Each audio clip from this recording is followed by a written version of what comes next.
colleagues. My name is Dee Dee Webb. I am here with Heidi Neltner. This is lesson 2 in our series in Module 1 for developing a virtual classroom. And this lesson is the blueprint for creating a virtual classroom and how to set up a virtual classroom with any LMS. An LMS is a learning management system, and there are many different LMSs out there that people use. There's Schoology, there's Canvas, and of course, several of you probably use Google Classroom. Although it's not a true learning management system, it is what many teachers in Kentucky use for facilitating the learning of their students, especially in a virtual environment. This lesson should cover all of the elements that you would need for creating your virtual classroom. And then this is just a big picture question and a thought to think about as you are developing your virtual classroom. How do we use the virtual classroom to build trust and communicate procedures and expectations? In a virtual classroom, it's your responsibility as the educator to build trust and communicate the procedures and expectations,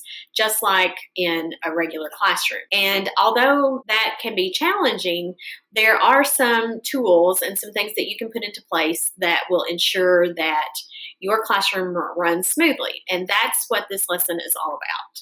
So these are just some considerations when you're designing your virtual classroom. By nature, digital learners engage with images, video, and text. And we all know that a lesson or anything is much more engaging if we have something to look at versus just reading text. Make your virtual classroom visual. Click and scroll. Whenever you are creating your virtual classroom, you want students to be able to get to the learning path in the fewest clicks possible. And your most important information, you want that above the scroll so it's easy to find. The path, students are kept in a learning track. Content is embedded where possible. In future lessons, you're going to learn more about what this is talking about exactly. But if you can think about self-paced learning, especially in a digital environment, the path helps students to stay on track with what they need to be doing. The place, as in the physical space or your virtual space, should have clearly designated places for students to get the things that they need.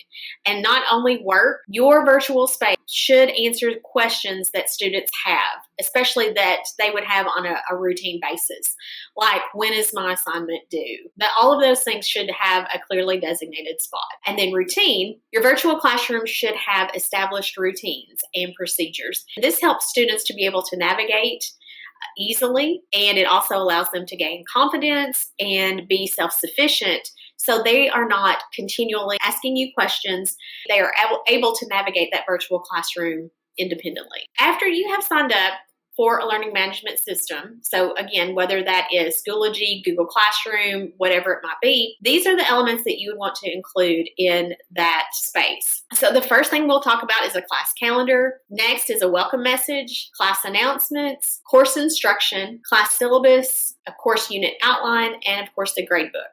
Now, in this slide presentation that you also will have access to, I have linked these so that if you are just needing information about, say, the class calendar or the class syllabus, you can click those and it will take you directly to those sections in this presentation. So the first thing we'll talk about is the class calendar. So create a class calendar where students and families can see important dates.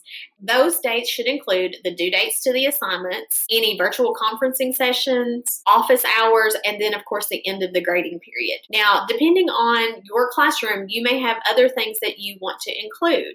Maybe you are doing a virtual field trip, so that would be an important date that you would want to put on your calendar. A welcome message tells students how they can get in touch with you, and if they have questions or need additional support, whether it's email, remind, or message inside of the LMS. Also, something to think about is to possibly create a video so that your students have a visual of what you look like, and they can also learn a little bit more about you on a more personal level. And I've included this picture of a Bitmoji virtual classroom, and this is a great way that you can add a video that would simply tell maybe where you went to school, where you're from, how many years you've been teaching, some of the things that you enjoy doing. Some of those things would just be a great way to introduce yourself to your students. Next is class announcements.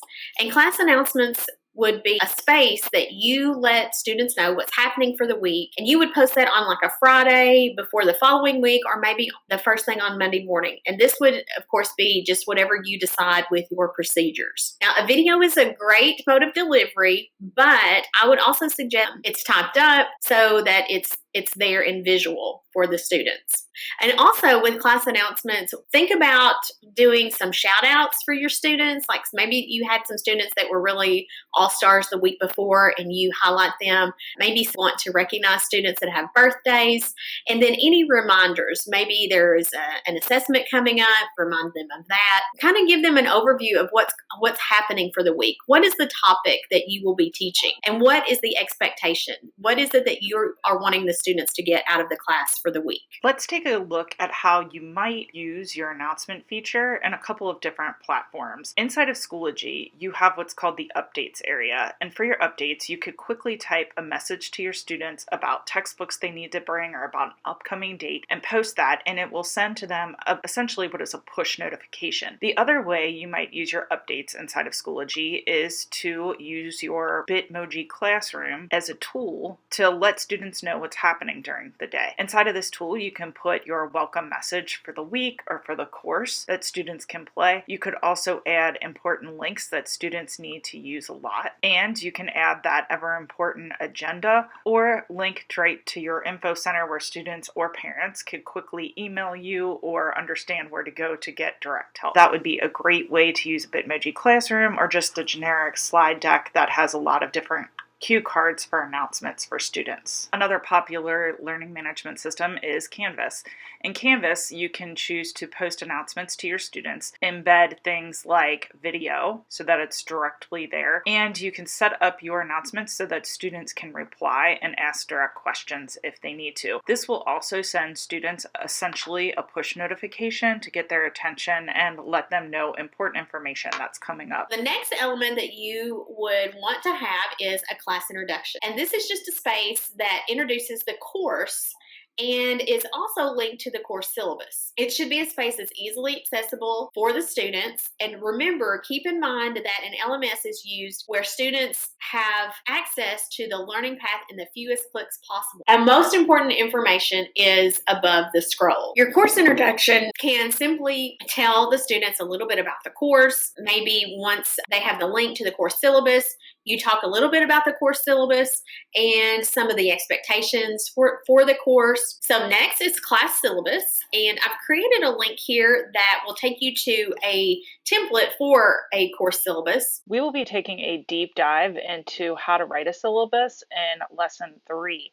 Just know that the introductory materials is a perfect place to house that class syllabus so students and parents always have access to the requirements of the course. The course unit outline should include some subfolders for each week labeled with the dates that students will be working on the folder to help them stay organized. Within each subfolder, there should be assignments, discussion questions, video instructions, online resources. You can create a course outline organized by unit. There is a pacing guide that we have created as a template that you can refer to when creating your course outline organized by unit. When you think about organizing materials for your units, you're going to want to think about how you would normally organize your materials in a physical space and transfer that to the virtual space. So for example, if you have things organized in folders, you would want to move all of the folders that students need to the very top of the list to keep it above the scroll. You can also use color coding strategies, like turning the folders that they've used in past weeks a different color, like black, and making the color of the folder that they need this week stand out in a specific bright color. Another thing you can do is you can add that link to the agenda on the outside of the folder so that students can see that and be reminded of what they have to do inside of the folder. For multi-week unit plans, you could give students a how-to video if they're working through the lesson by themselves so that they can see what they have to do. When they enter the folder,